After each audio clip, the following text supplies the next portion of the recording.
여러분, 상상해 보세요. 한 소년이 여동생을 위해 선물을 사러 가기에 들어갔는데 단 몇 분 만에 경찰에게 수갑이 채워질 뻔했다고요. 그런데 그 소년의 엄마가 나타난 순간 모두가 숨을 멈췄습니다. 그녀는 바로 그 도시 경찰서의 서장이었기 때문이죠. 이 이야기는 단순한 드라마가 아닙니다. 실제로 일어난 일들과 얽힌 감동적인 사건을 기반으로 한 이야기입니다. 끝까지 함께 해보세요.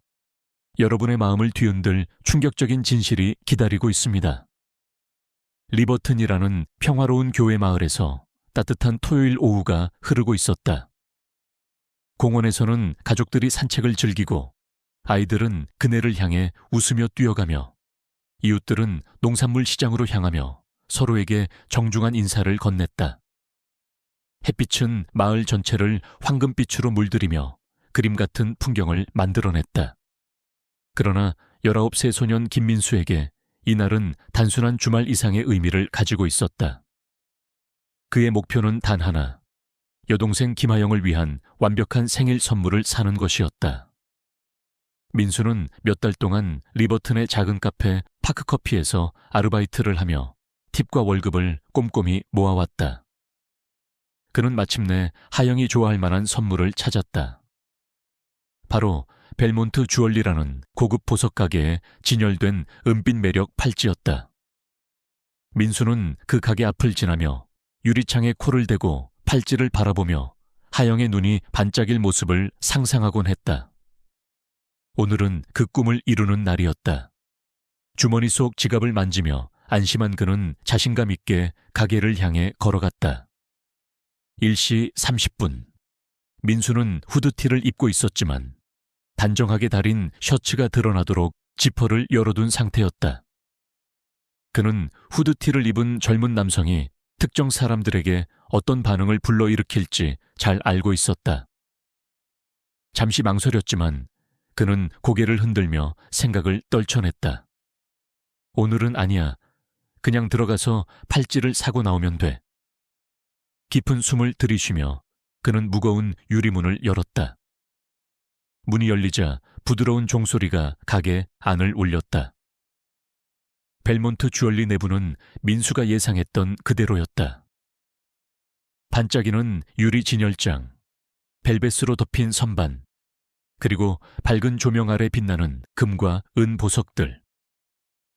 공기 중에는 고급 향수와 광택, 나는 나무 냄새가 은은하게 퍼져 있었다. 가게 안 손님들은 대부분 잘 차려입은 중년 여성들이었고 그들의 다이아몬드 반지가 빛을 받아 반짝였다. 민수는 그들의 호기심 어린 시선을 무시하며 목표로 한 팔찌에만 집중했다. 카운터 뒤에는 50대 백인 여성 박은주가 서 있었다. 그녀는 단정하게 묶은 금발머리와 날카로운 눈을 가진 사람이었다. 처음에는 무표정이었던 그녀의 얼굴이 민수를 보자 미묘하게 변했다. 입술이 얇게 다물어지고 카운터를 쥔 손에 힘이 들어갔다. 그녀의 눈빛은 지루함에서 경계심으로 바뀌었다. 민수는 그 변화를 즉시 느꼈다. 그녀가 자신을 보자마자 떠올린 그 조용하지만 무거운 질문. 여기 왜 온 거지? 라는 의심이 공기 중에 떠다니는 듯했다. 민수는 이런 시선을 자주 받아왔다. 그가 이런 장소에 들어갈 때마다 따라붙는 보이지 않는 족쇄 같은 느낌이었다. 하지만 그는 흔들리지 않으려 했다. 그는 정중한 미소를 지으며 카운터로 다가가 말했다. 저기 진열된 팔찌를 보고 싶습니다. 그의 목소리는 차분하고 안정적이었다. 어머니가 늘 가르쳐준 대로 이런 사람들과 대할 때는 침착함을 유지해야 했다. 하지만 박은주는 움직이지 않았다. 팔짱을 낀 채 고개를 살짝 기울이며 말했다. 정말이세요? 그건 꽤 비싼 물건인데요. 목소리에는 경멸이 묻어 있었다. 민수의 뱃속이 단단해졌지만 표정은 여전히 평온하게 유지했다. 그는 주머니에서 지갑을 꺼내 힘들게 모은 현금을 보여주며 말했다. 확실합니다. 돈은 여기 있습니다. 박은주의 눈이 현금을 향해 잠깐 움직였고 입술이 살짝 뒤틀렸다. 마치 그 돈이 그녀를 모욕하는 것처럼 보였다. 그녀는 긴장을 풀기는커녕 더 굳어진 듯했다. 손가락이 카운터 옆 전화기를 향해 살짝 움직였다. 그녀는 팔찌를 꺼내려 하지 않고 낮은 소리로 비웃듯 말했다. 어디서 저 돈을 구했나요? 그 목소리는 캐주얼했지만 그 밑에 깔린 날카로운 비난은 숨길 수 없었다. 민수가 굳어졌다. 뭐라고요? 그가 물었지만 이미 상황이 어디로 향할지 알고 있었다. 박은주는 눈썹을 치켰으며 말했다. 당신 나이에 저런 현금을 들고 다니는 게 좀 이상하죠. 혹시 누군가에게 빌렸나요? 아니면 길에서 주웠나요? 민수의 턱이 굳어졌다. 그는 천천히 숨을 들이쉬며 분노를 억눌렀다. 저는 파크커피에서 일합니다. 이건 제가 번 돈이에요. 그는 단어 하나하나를 또박또박 말했다. 박은주는 믿지 않는 듯 낮은 소리를 내며 고개를 저었다. 그렇군요. 그녀의 손톱이 카운터를 톡톡 두드렸다. 제가 속을 거라고 생각한 모양이네요. 민수는 목구멍에 올라오는 화를 삼켰다. 네, 그는 단호하게 대답했다. 박은주는 어이가 없다는 듯 짧게 웃더니 말했다. 제가 여기서 오래 일했어요, 꼬마. 뭔가 이상한 낌새는 딱 알아챈다고요. 민수의 손이 옆구리에서 주먹으로 변했다가 다시 풀렸다. 이건 간단한 일이어야 했다. 그는 굴욕을 당하러 온 게 아니었다. 팔찌 좀 보여주세요. 그의 인내심이 얇아지고 있었다. 박은주는 한숨을 쉬며 마지못해 벨벳 트레이를 꺼내 카운터에 올렸다. 조심하세요. 그녀의 목소리는 날카로웠다. 그건 당신이 1년 동안 버는 것보다 비싸니까요. 민수는 이를 악물었지만 아무 말도 하지 않았다. 그는 조심스럽게 팔찌를 집어들었다. 차가운 은빛이 손끝에 닿았고 매력이 달랑이는 모습이 보였다. 완벽했다. 그가 상상했던 그대로였다. 하지만 팔찌를 살짝 돌리던 순간 매끄러운 금속이 손가락 사이로 미끄러졌다.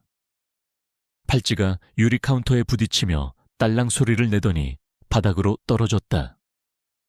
민수의 숨이 멎었다. 그가 주우러 움직이기도 전에 박은주가 날카로운 비명을 질렀다. 맙소사, 역시 그럴 줄 알았어. 그녀의 목소리가 가게를 찢었다. 모든 이의 시선이 그들에게 쏠렸다. 민수의 눈이 커졌다. 잠깐만요.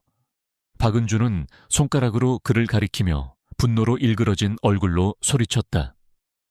네가 뭔가를 노리고 있는 줄 알았어. 주머니에 넣으려 했지. 도망치려 했던 거야. 민수의 뱃속이 무너졌다. 뭐라고요?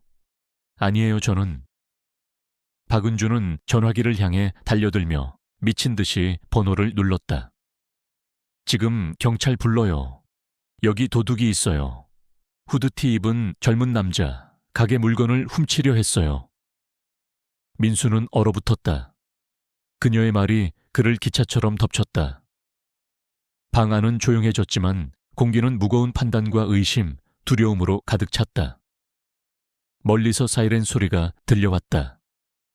점점 가까워지는 소리가 조용했던 오후를 찢었다. 민수의 심장이 갈빗대에 쾅쾅 부딪혔다. 그는 이런 일이 일어날 수 있다는 걸 알고 있었다. 뉴스에서, 속삭이는 대화에서, 집을 나설 때마다 조심하라는 어머니의 목소리에서 느껴왔던 두려움이었다. 하지만 아는 것과 실제로 겪는 것은 완전히 달랐다. 그의 본능은 도망치라고, 박은주의 터무니없는 거짓말에 맞서 싸우라고 소리쳤지만 그는 움직이지 않았다. 숨을 고르며 가만히 있었다. 어떤 갑작스러운 행동, 잘못된 말 한마디가 상황을 더 악화시킬 수 있다는 걸 알았다. 박은주는 전화기에 대고 날카롭게 말했다. 네, 지금요. 벨몬트 주얼리예요. 도둑이 아직 여기 있어요. 그녀의 입꼬리가 올라가며 만족스러운 미소를 지었다. 빨리 와요. 그녀는 목소리를 낮추며 덧붙였다. 이 녀석이 점점 공격적으로 변하고 있어요. 민수의 뱃속이 뒤틀렸다. 공격적이라고? 그는 거의 말을 하지 않았고 움직이지도 않았다. 하지만 그녀는 모두가 믿고 싶어할 그림을 그리고 있었다.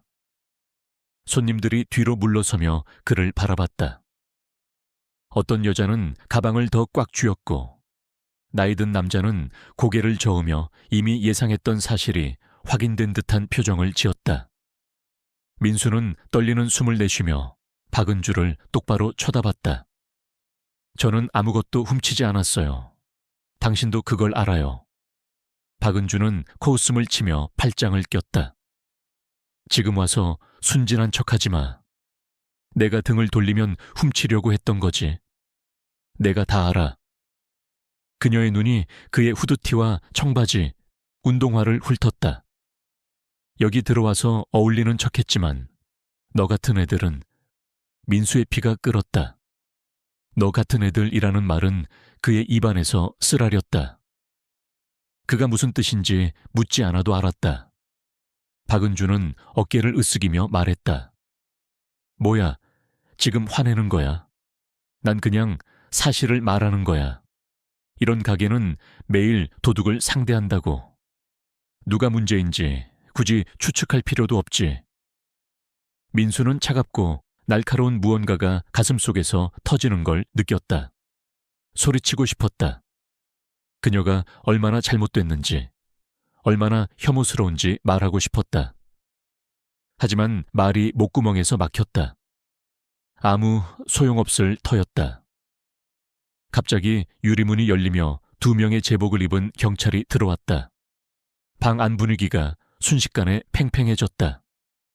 박은주는 마치 그가 도망자라도 되는 양 그를 가리키며 소리쳤다. 저기요, 저놈이에요. 저를 속이려 했어요. 민수는 반응할 틈도 없었다.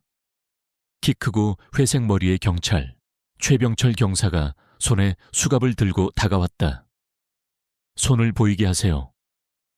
민수의 손가락이 옆구리에서 떨렸지만 움직이지 않았다. 모든 근육이 도망치라고 소리쳤지만 그는 억지로 가만히 있었다. 최 경사의 목소리가 날카로워졌다. 손을 보이게 하라고 했어요. 저는 아무것도 안 했어요.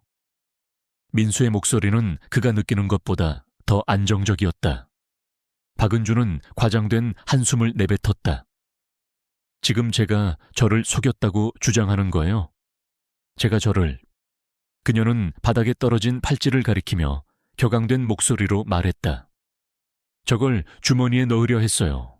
뻔뻔하기도 해라. 또 다른 경찰, 젊은 장민호는 망설였다. 그의 눈이 민수와 박은주, 그리고 팔찌 사이를 오갔다. 장민호는 최병철과 달리 완전히 확신하지 못한 듯 보였다. 하지만 그건 중요하지 않았다. 최병철은 이미 수갑을 들고 다가오고 있었다. 밖으로 나오세요. 민수의 머릿속에서 심장이 쿵쾅거렸다. 숨이 얕아졌다. 최악의 시나리오가 떠올랐다. 모든 결말이 똑같았다. 바닥에 쓰러진 자신, 누군가의 고함, 젊은 남성 절도 시도 후 체포로 시작하는 헤드라인. 그는 이런 이야기가 어떻게 끝나는지 알았다. 박은주의 미소가 더 커졌다. 그녀는 이미 이겼다고 생각하는 듯했다. 민수는 날카롭게 숨을 내쉬며 말했다. 엄마를 불러주세요. 최병철은 코웃음을 치며 고개를 저었다. 경찰서에서 전화할 수 있어요. 아니요. 민수는 더 단호하게 말했다. 지금 엄마를 불러주세요. 박은주는 눈을 굴리며 비꼬듯 말했다. 그래요. 엄마를 부르자고요? 엄마가 뭐예요? 변호사? 활동가? 뭐라고 소리 지르라고 할 건가요? 그녀는 건조한 웃음을 터뜨렸다. 민수는 그녀를 무시했다. 그는 주머니에서 전화기를 꺼내 조심스럽게 번호를 눌렀다. 엄마, 지금 벨몬트 주얼리에 와주세요. 최병철의 눈썹이 살짝 찌푸려졌지만 별일 아니라는 듯했다. 하지만 장민호는 민수의 목소리에서 무언가를 느꼈는지 자세를 바꿨다. 민수는 두려워하지 않았다. 그는 기다리고 있었다. 몇 분이 몇 시간처럼 느껴졌다. 가게 안 공기가 무겁게 내려앉았다. 박은주는 초조하게 발을 굴렀고 최병철은 한숨을 쉬며 수갑을 살짝 느슨하게 했다. 장민호는 시계를 확인했다. 손님들은 물러나 서로 속삭이며 일부는 전화를 꺼냈다. 그리고 문이 열렸다. 한 여성이 들어왔다. 키가 크고 위험 있는 모습, 해군색 정장이 그녀의 몸에 딱 맞았고 구두가 타일 바닥을 딱딱 소리내며 울렸다. 날카로운 눈빛은 민수와 닮아 있었다. 그녀는 배지를 들어 보이며 단호한 목소리로 말했다. 저는 이소영입니다. 리버튼 경찰서 서장입니다. 그녀는 최병철을 바라보며 덧붙였다. 그리고 이 아이는 제 아들입니다. 방 안이 죽은 듯 조용해졌다.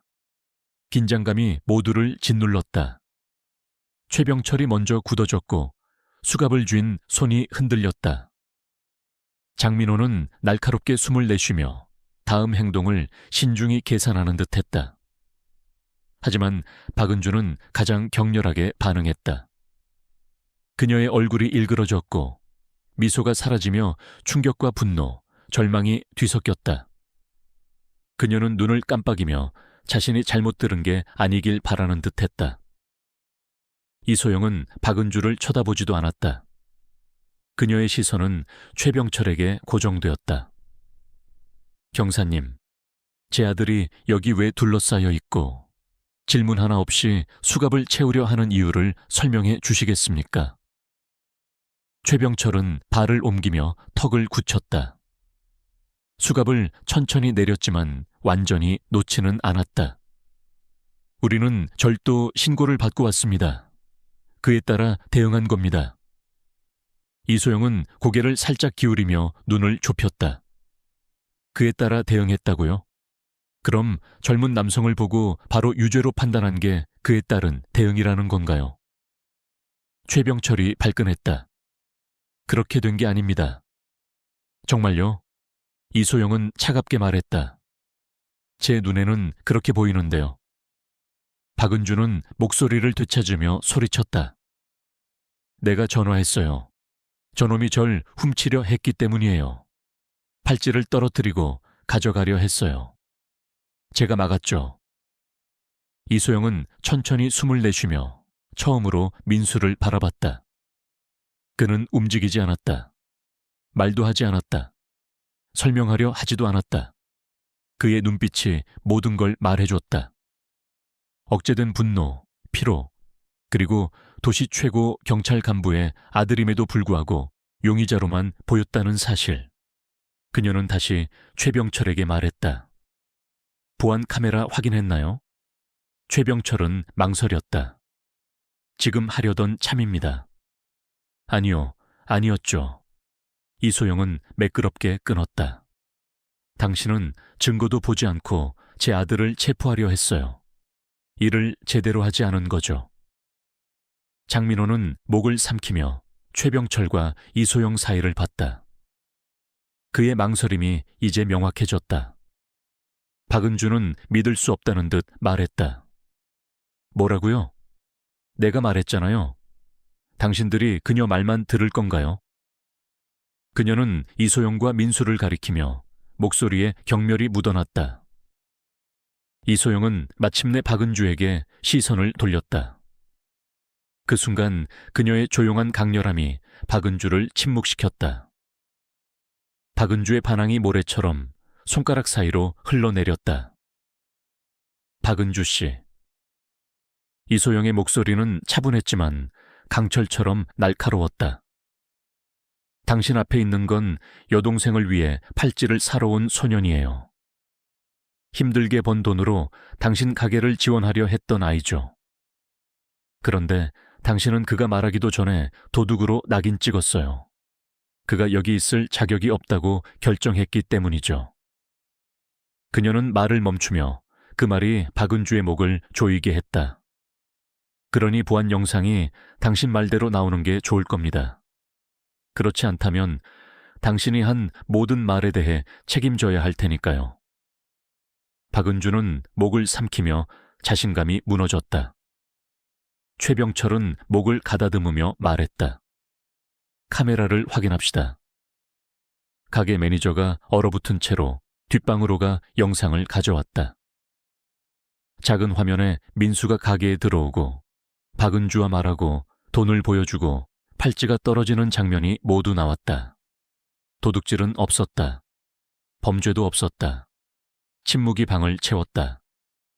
장민호는 한숨을 쉬며 얼굴을 문질렀다. 최병철은 쓴 것을 삼킨 듯 했다. 박은주는 바닥이 꺼진 듯 보였다. 이소영은 깊이 숨을 들이쉬며 말했다. 자, 경사님, 이제 어떻게 하실 건가요? 아직도 제 아들을 체포하고 싶나요? 최병철은 아무 말도 하지 않았다. 그는 더 나은 판단을 할 줄 알았다. 이소영은 박은주를 보며 말했다. 그리고 당신은요? 무엇이 그렇게 확실했는지 말해줄 건가요? 박은주의 입술이 떨렸다. 그녀는 변명도 정당화도 찾지 못했다. 이소영은 천천히 고개를 끄덕였다. 그럴 줄 알았어요.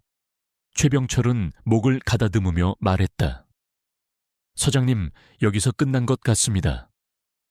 이소영은 눈썹을 치켜세웠다. 사과도 없이요. 최병철은 턱을 굳혔지만 말하지 않았다.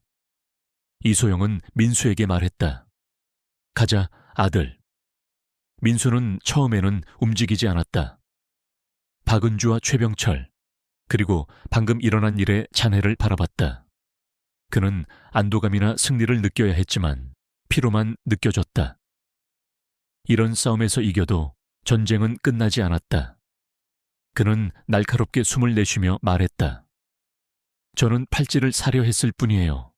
하지만 더 가치 있는 걸 얻은 것 같네요. 민수와 이소영이 가게를 나섰다.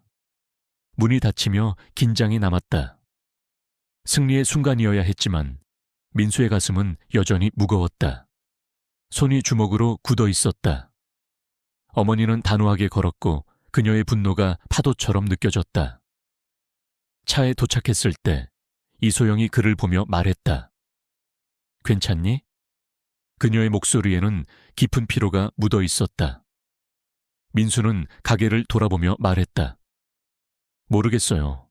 더 나아져야 할 것 같은데, 뭔가를 증명한 것 같아야 하는데. 이소영은 부드럽게 말했다. 아들, 넌 아무것도 증명할 필요가 없었어. 그 말이 민수를 더 세게 때렸다. 그는 목구멍에 걸린 덩어리를 삼켰다. 네, 알아요. 문이 다시 열리고 박은주가 나왔다. 민수는 긴장했다. 그녀는 어깨를 굳히고 가방을 쥔 채 망설였다. 뭔가를 말하려는 듯했지만 입을 열었다 닫았다. 결국 그녀는 고개를 저으며 사과 없이 떠났다. 민수는 씁쓸하게 웃었다. 역시나요. 이소영은 코웃음을 치며 말했다. 겁쟁이는 절대 사과할 줄 몰라. 최병철과 장민호가 나왔다. 장민호는 잠깐 그들을 보며 뭐라 말하고 싶어 보였지만 결국 고개를 돌렸다.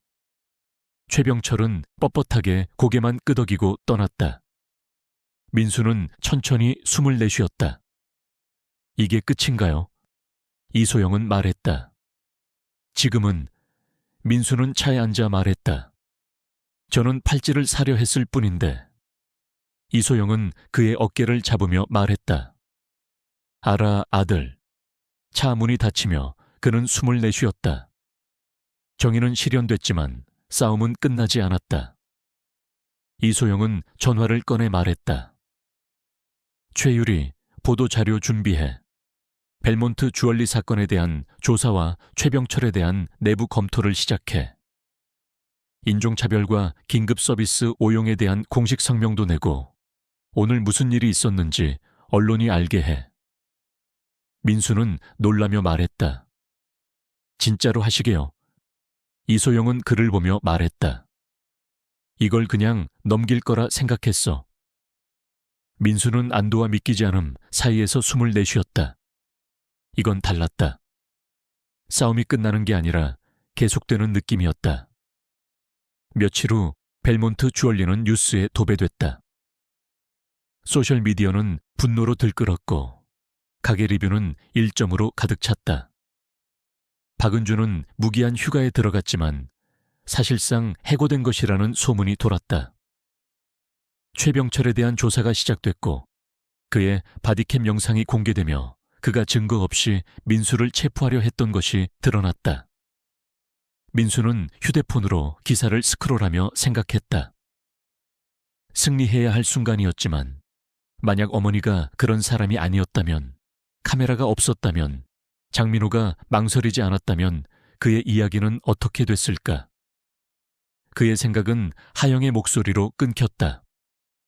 오빠, 엄마가 이거 사줬어. 하영이 팔찌를 흔들며 뛰어왔다. 민수는 미소를 지으며 말했다. 마음에 들어? 하영은 환하게 웃었다. 완벽해. 그는 망설이다 말했다. 내가 골랐어. 그게 중요한 거지? 하영은 고개를 끄덕이며 그를 안았다.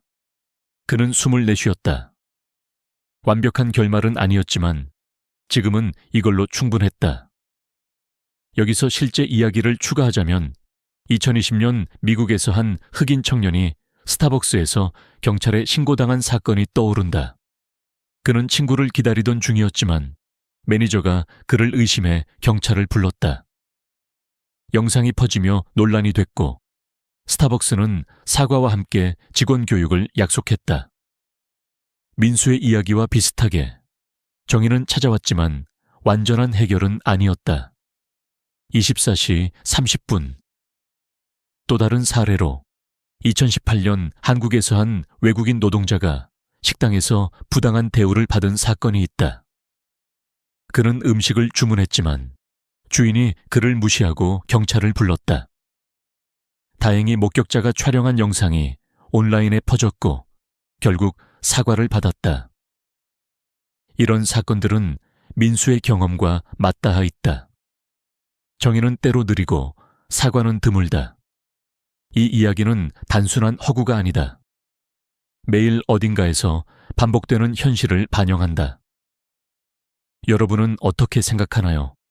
아래에 의견을 남겨주시고 구독과 좋아요를 눌러 이런 이야기를 계속 들어보세요. 알림벨을 켜두면 매일 깊은 교훈과 공감을 시작할 수 있습니다.